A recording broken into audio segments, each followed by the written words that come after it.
Many years ago, I came across a few lines in a book that I connected with.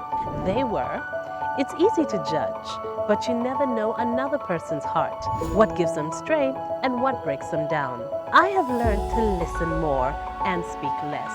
The result has been eye-opening conversations and inspirational moments that I have shared with you right here. Hello and welcome back to Crystal One-on-One. I am Crystal and we are on location at Le Chateau Brasserie Belge at Quality Hill Boutique Mall. Today I am sitting with founder of Serene Beauty, that is Cerinah Tugume.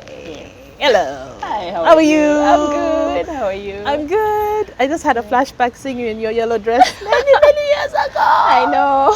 This was in high school. Yeah. Oh my goodness. Yeah. Welcome to the show. It's a pleasure to have you. Thank you. Thank you for having me. Thank you for this pleasure for being here. I'm really happy. I'm so excited to hear Yeah. your story. Yeah. My goodness. Beauty. You look beautiful, can I say? Thank you. Mhm. Thank you. Were you that little girl who was in mommy's things, in her heels, going, Not at all. I know. Not at all. okay? I was just living my life being a child. I was Uh-huh. not playing in makeup. I think if anything, what I was doing was neatening spaces. Like, Okay. always working on her bedroom, making it beautiful. Okay, well, now we're getting there. There's know. something still there. So, I know. So are you a very tidy person naturally? I think Has anyone teased you and said you have OCD? Yes, I've been told I have OCD. Like, I'm really bad at when things are not looking good. But I like beautifying spaces. Okay. I like creating beauty. So it's not just beauty on the outside, like making someone look beautiful, but also just making places look beautiful. Okay. I think I have that artistic mind. So yeah. Okay. So that's like a bit of interior design. Is that just you do it on the side? Yeah, with my home, with Serene Beauty, with our space. Okay. And a few friends and family. They're Yeah, people like, that "Come will and let help you. us." Yeah, come and help. What do you think I should do? We make furniture as well. We make chairs, me and my husband. Oh, Yeah. I didn't know that. Look, Yeah. there we go. Yeah, yeah. Right. We've not really done it like on a large scale. It's just one of those, I need chairs in Serene Beauty, and then we work together on doing that. Okay. Or our own chairs at home, my sister's home, that kind of thing. But nothing really big. And then, of course, picking out beautiful pieces to put together. So, yeah, Okay. I would say that. But yes, I like clean places. I like when things look nice. It's refreshing to me, actually. I Okay. feel like it clears my mind and I'm able to So you're that focus person. and, yes, You clean and you feel better. clean your desk. Yeah. Clean the bathroom. Feel Yes. wonderful. Oh yes. Wonderful. Oh yes. Oh yes. Isn't it? Yes. Scrub the tiles. Yes. Like- And when everything is sparkly, you feel fresh. Exactly. Yeah. So were you born in Uganda? Yes. I was born Where? in Uganda. There's 5 of us in our family. Okay. 2 boys and 2 girls, and I'm right in the middle. So it's boy, girl, me, and then boy, girl. Oh my. Yeah. Okay. Middle child. Was that here in Kampala? Yeah, here in Kampala. Born and bred in Kampala. Okay. And Yeah. your parents? My mom and dad, they split when we were very little. Okay. So we were really raised by my mom. Okay, more. All my childhood memories and growing up has really been my With mom. your mom. So she's really special. Okay. But yes, my mom, she's raised us here in Kampala. My dad lived in Kampala as well, but we didn't really grow up together, and he later died in 2006. Okay. Yeah. Okay. Did you at least get to know him and spend some Yeah, time? to some extent. Would you see him like maybe Christmas holidays? No, not Christmas holidays. Just one of events. Okay. Yeah. Okay. And until he died. Yeah. Was he supportive? Well, I can't say that. My mom raised us. She did all our work. Yeah. She did all our work, but that is life. Like, life is not perfect. No. And God provides in other ways, what is missing. So I can't really say that it was a misfortune. I think it's just what happened. Okay. Yeah. And also maybe if that's what you were used to, then also Yeah. we forget that. I think I grew up not even feeling the gap until I think about when I was about 24. Okay. That I think because of my relationship with God, He made me aware that that's not normal. Like that's not okay. That's not how it's intended to be. And yeah, I started to engage with that side of my heart, and He provided other fathers that made up sort Other of for father what figures. was, yes, Okay. made up for what was missing. Yeah. Okay. Yeah. So where did you go to school? I went to school. I went to boarding school for primary. Oh. Yeah, I went to nursery school at Mackinnon Road Nursery Okay. School. And then I went to boarding school in P1. I think when we were in nursery school, my mom was like, a single mother. Yes. And she had a traveling job, so she was really in and out. So we were forgotten in Was school a challenge. once. And my sister was in Nakasero Primary School, 5 years old in P1. Oh. She walked to our school and picked me and my brother up. My brother was 4 and I was 3. So because of that, my mom Your said, mom was okay, like, no, I no. can't risk this. And that was the time of the, okay, it wasn't really a time of the war, but there was a bit of insecurity at the time. So she took us to boarding school. You said 543. Yes, I know. Okay. And we walked home and got home saying, you forgot us. Yeah, so she took us to boarding school. I went to a school called Stella Marie Sisube for primary. After which I came to Makerere College, where we were together. Yes. In our little yellow dresses. In our dress. It was nice. I think it was really nice to be at home with my mom. Yes. It sort of made up for those years. So the whole of primary on boarding? Yeah, the whole of primary was in Well, boarding. all your siblings in boarding as well? Primary? Yes, apart from my younger sister, my youngest sister went to boarding school a bit later. Yeah, but we were all in boarding school. So, but then when I was in Makerere College, I was at home alone with her. Oh. So that was really a special time in my life. Yeah, because then everybody else went to school, and Why were you in day school? Was there a reason for it, or? I think the events just arranged themselves that way, and I went to Makerere College for S1. And But it was actually really good for me because I really, really bonded with her in that time. yeah, you had some time to really get to know each other. Yeah. Well, I can't say I didn't know my mom. I think my mom was so special. Like, we related really well. She was very close to us. Some people thought she spoiled us, but I didn't think so. I know. Why? In what way? I think that she taught us everything we needed to learn. We were very independent children. We worked hard. So, yeah, she was an amazing person. She's very strong as a person. So, yeah, we were close. We were really close. And whenever she came back to the country, I mean, she had the freedom to see us at school anytime. She would come. So she would come whenever she could. All right. Yeah, and she picked us up from school herself. She took us herself. So it was, yeah. Okay, you have 2 boys now. Yes. Would you put them in boarding school? No, I wouldn't ever. I always ask that question for people who went to boarding school. I don't think it's a. Okay, personally, I don't think it's a good thing. I've also learned so much. I mean, I know that she did her best under the circumstances. She was making sure you were safe, you would be taken care of. Yes, but if I had the choice, I think that children are best with their parents. I love my boys and I want to pour myself into them and invest as much as I can. So if I can maximize the time I have with them to raise them when they are little, I will do that. Okay, okay. So what kind of child were you, apart from arranging things? Were you quiet? Were you very outgoing, sporty? I was very friendly. Okay. I used to make friends with all the visitors, whatever age. Okay. I was really friendly. I liked people a lot. Yeah, I was also quite emotional and sensitive. So yeah, and I think none of that has changed. I think that's me. You okay? I'm still that person. Yeah. So what would upset you, for example? What would upset me? I think. Is it you feel things strongly?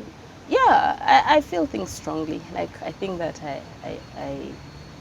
I like people, and I think the usual things that would upset a person, like being excluded, you know how children are. If you're playing and you're left out, the usual things really, Okay. or just not being listened to when you have an issue.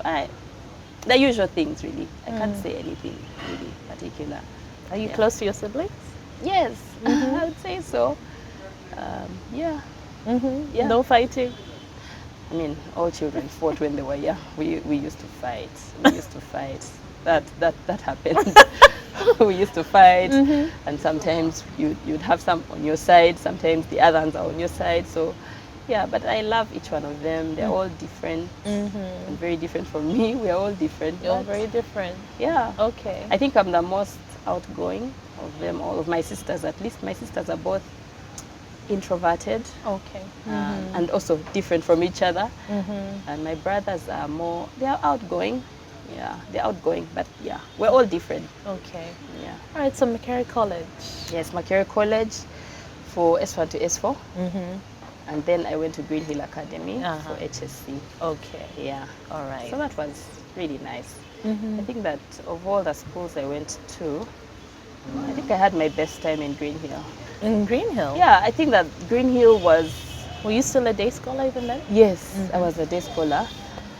But it was a smaller class, so we were all very close to each other. We were like one big happy family. Okay. We were 38 in our class. And that is a small class. S5 and S6. And then it was like a different kind of school. Like they listened to you as children, I mean as students.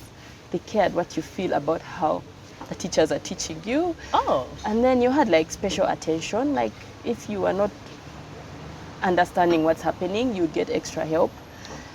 Which was and that's not a really challenge common. in big classes, yeah, to get the extra attention Yeah, you need. so and actually I excelled the most in Green Hill. Like throughout my school life, I did very well. Okay. I came out at the top and went to campus on government. Yeah, it was really nice. Okay, what did you do at campus? I did statistics. Yeah, Okay. statistics. Practiced it?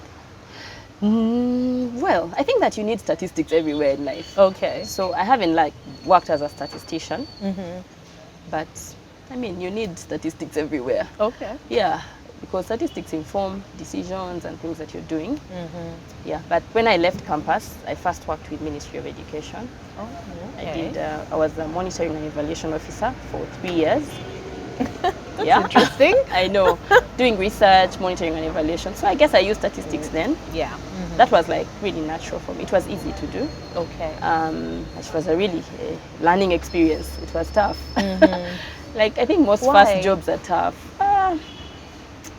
Was it the It was just, it was hectic, but also there was a lot of things that were not, I mean it was, how do I put this? like streamlined? Yeah, processes, like you did a lot of the work. You know how it is working for government and everybody thinks, oh, you're just chilling.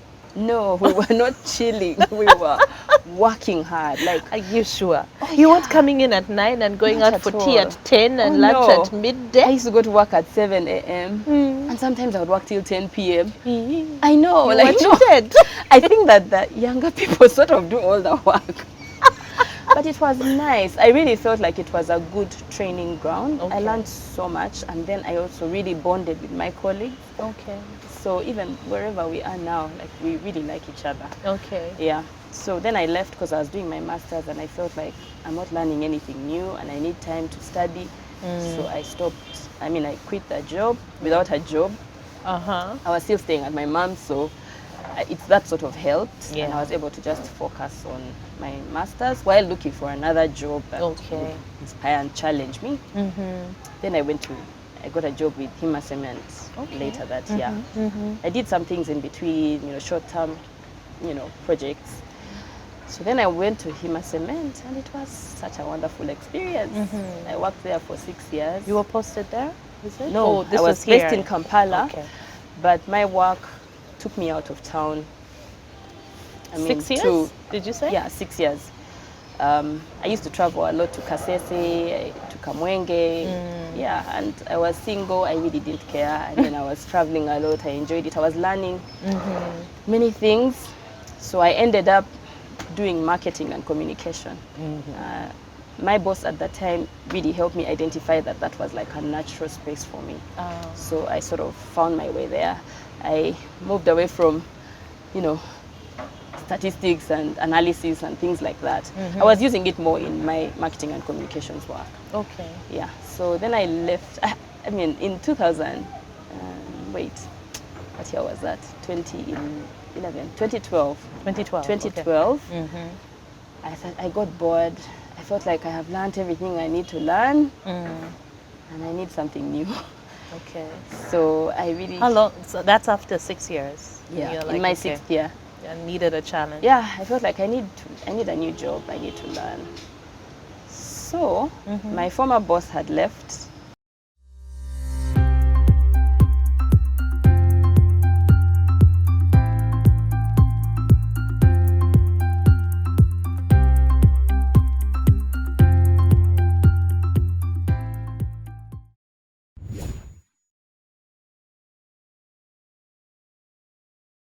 So my former boss had left the job and moved to Rift Valley Railways. Okay. So he told me, okay, we are recruiting. Do you want to give us a chance? I said, I think so. So I did the interview, passed it, and I took another bold step. And moved to Rift Valley. Yeah, like Okay. how do you leave him as a meant to go to Rift Valley Railways? But I think I can also be very optimistic. Like I can see potential in things, yeah. So I was so excited about the opportunity to go and transform the railway system and rebrand the railway in East Africa and all that. It was exciting, Okay. the idea. Uh-huh. And I got there. I was very energetic until I realized, okay, it is not working. Okay. 8 months in. 8 months. First they laid off people and they laid off my boss. They expanded my role. I didn't mind that, so I was now doing Uganda. This was within a few months? Yeah, within a few months. Okay. But yeah, I thought about the role I was doing, which is really building reputation and, you know, all of that. And I felt like I wasn't confident enough to speak, you know, about us as a company and where we were going, because many things were not clear to me. So I prayed for another opportunity, and then it opened up. Shell advertised for a communications manager, and I was like, this is easy. I mean, I looked at the job description, I was like, I can do this, this is easy. Let me apply. Did the interviews and passed. Okay. And that was really nice. So I moved to Vivo Energy Uganda, which was my last job before. And before you decided to do your own thing. Yeah, so, but at that time I was also doing my own thing. Because and you I can tell you started about that, you know. in 2008, right? So, But before that, you before were that- already doing your thing. Yes, so I started doing my own makeup way before 2008. Yes. And that's how I started doing Serene Beauty work. I mean, I started doing my own makeup, and you know, slowly, you know, you start trying things out on your friends. But before that, I was doing hair. Like I Okay. used to plait my friends' hair on campus. Oh, And like then I- braids or just different? Yeah, like not really braids, but like people with natural hair. Like I would plait their own hair. I liked playing in hair, like Okay. you know, like styling people's hair, things like that. And yeah, up until, you know, 2008. So it was really a process. I started buying makeup. My job in Hima Cement allowed me to travel a lot out of the country. So that used to give me opportunities to visit makeup shops and buy nice things, try out things. So I used to buy them for myself because I Okay. enjoyed it. So I would try out things on myself and I liked it. Yeah. And then because it was expensive to buy all that makeup, That's the thing. Good quality Yes, makeup is yes. pricey. which is okay if you're buying it for yourself and you can use it for a long time. But then when it comes to doing other people's makeup, like they're not your skin tone, you have to buy makeup that works for their skin tone. So then you're really like starting to invest.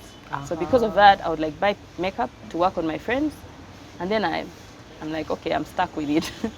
So but then that sort of helped me build my kitty. Okay. Yeah, so because I was buying makeup, you know, to do other people's makeup, I started to charge a bit. Yeah. You know, just yeah, you're charging just a little. And then like when we would have like your friends' functions up country, you know, when you're not yet confident to do a bride's makeup or hair. Yeah. So you charge a bare minimum. Like, no, I don't think I. And your friend is like, no, I like how you do your makeup, just do my makeup. So then I would end up doing their makeup for free, yeah. So I started charging a little, you know, and I would buy things, build my kitty when I travel, buy stuff I like to use on myself. And over time, that's how it became a business. So, I can't really remember the very first wedding I did. So I went back as far as I could recall. And then I used to be like a bridesmaid, and I would do everyone's makeup, and then, yeah. And then someone else does the bride. So in 2008, that's the wedding that I used as my anniversary for Cerinah Beauty, which was 15th August 2008, which was my friend's wedding. My friend who eventually was my maid of honor on the same day, 7 years later. Oh, that's so I know. cool. So I did everybody's makeup and did my own makeup and, you know, all of that. So that's really our anniversary. That's 11 the first years time. Yeah. 11 years. Yeah. I was reading that also part of it was because of your condition. Yeah. Vitiligo. So, so that's what I hadn't told you. Is that the right pronunciation? Yes, vitiligo. So when I was, when I went to Green Hill Academy, you know, vitiligo is a strange condition. Like you get used to having it. And it just comes, isn't it? Yeah. Over time. Progressive, yes. Progressive, yes. When did you first notice it? So for me, it started when I was 10. Okay. And is it someone in your family that has it before you? No, no one. Okay. And I mean, vitiligo it's not always. I mean, it's not always because it's in the family. It comes from different things. Sometimes it's a very stressful event in your life. Sometimes you can't explain it. Like I can't really say that this is what happened. I think I have an idea, but I can't really say that that's what happened. So it started when I was 10, and how did you first notice it? I just had a tiny little spot at my eye, and it just grows. And I was young, so I didn't really care much. Apart from kids saying mean things, and you're like. But then I would tell my mom about them, and she would tell me, I don't mind them. But then I noticed that it was really bothering my mom. Because, I mean, she was so stressed about it because I guess she was worried about me. So she was taking me to doctors. And she would tell the doctors, she doesn't really mind, but, she's growing and it's going to become an issue, So I was on treatment, and it wasn't really helping. Then I went to S1. And when I changed schools, everybody looks at you like you're strange. So that was a bit tough. But then, I would have my few friends who understand me, who pick me, and I would not really care. But then as you grow up, of course, it's spreading, it bothers you, yeah? I mean, by the time we were in school together, it wasn't this much. No. Yeah. But I would say that for me, God has just sorted me. Like I took this thing to God, and He healed me on the inside. Yeah. So I'm fine. Okay. I am really fine. So you had a few years that were a bit rough. Yeah, like I had some really rough years. Okay. I think I would say like secondary school, a bit secondary school, but as you grow up, university days. Yeah, but I think as my relationship with God grew stronger, I sort of manage this situation because He spoke specific things to me about this condition that just sorted it for me. So I'm fine, really. What do you mean? Like what I mean, like, the encouragement that God has given me has just made me okay with it. So, and as I tell you the story of Cerinah Beauty, you'll understand why. So when I was in S5, when I went to Green Hill, when I first went to school, okay, so you go to a new school, and this school had children like from pre-primary all the way. So everyone is looking at you like, oh, like you're strange. I'm like, yeah, I'm used to this. It's okay. They'll get used to it. And so that's the thing. I imagine you get used to people looking at you. Yeah. Then my mom had a friend who owned a salon. So she's like, why don't you bring Cerinah? I just teach her how to do her makeup just to conceal her vitiligo on her face because it will make her feel more comfortable. I was like, okay. So one day after school, in that, like my first week in Green Hill, I went to that lady. She gave me makeup. She showed me what to do. I was like, okay, let me try it. At first, I didn't like it because I was like, this is weird. Like, I felt like people will wonder what have I done to myself. But I was like, okay, let me try it. So I started to try it, and then I liked it because then you sort of are like everyone, and you're not like sticking out. And then I got used to it, and because I was now like playing around with it, I sort of started to learn a lot about makeup. So that's really where But this was like S5. Yes. Wow. That was like S5. So yeah, so I started to try different things, you know, buy this product, buy that product. So I actually really, really like helping. I love working on people who have issues, like who feel that, oh, I don't like how I look because of this. Because I feel like I want to encourage them. First of all, I will sort out the face, as in I will clear it until you're like, what? I cannot believe that. Yeah. So many people with vitiligo come to me. They tell me, just show me what to do. So I show them, I teach them, I work on them, and they're like, my gosh, I've never seen myself look like this. I've had a bride who had vitiligo, and as I was working on her, I felt like I was working on myself. It was such a special wedding. Yeah, Must have been emotional. she was so happy with how she looked, and for me that just means everything. No matter what time I woke up to do this, yeah. I must say, with your brides, at least from everything I've seen, you always go for very natural look, and I like that. Yes, I like that. Yes, because I want you to look at yourself and say, lashes like this. Oh yeah, and yeah. I mean, everybody has their style, and I respect that. But I think for me, I really like when a person looks at themselves and says, "Oh my gosh, this is like the most beautiful version of me." So. Yeah, because also you want to look at yourself years down the road and say, that was me. Yeah. Look how you don't want to look beautiful at the I wedding look. pictures and you're like, yeah, or your children look at the pictures and they're like, that's Daddy, but who's that? You know? Yeah. So, yeah, so I think I like that because I believe that we're all beautiful. Yes. We are all like unique and beautiful, and makeup really doesn't make you beautiful. It's it supposed to just brings enhance. out what's already there, what God already put in you. Yeah. So I was now doing all this, you know, covering my makeup. I mean, you know, camouflaging my vitiligo, and that's how I started to try new things, you know. And like now my sister, for her, you know, she trusts me. So like my big sister, like for her wedding, you know, someone else did our makeup. And then later on, you know, for when she was going to change, she was like, you know, just do my makeup. Yeah, so, you know, when people give you a chance to try new things on them, like they're giving you an opportunity to grow and learn. Yeah. And I was really blessed that the people around me, my friends and family, gave me that opportunity. Yeah. Yeah, you know, someone trusts you with their wedding. They know that you don't really work on brides, but they're like, I like what you do, work on me. So, yeah. So I did that. For all those years. So that's through high school, then university. Yes, you know, university. But God was working on the inside.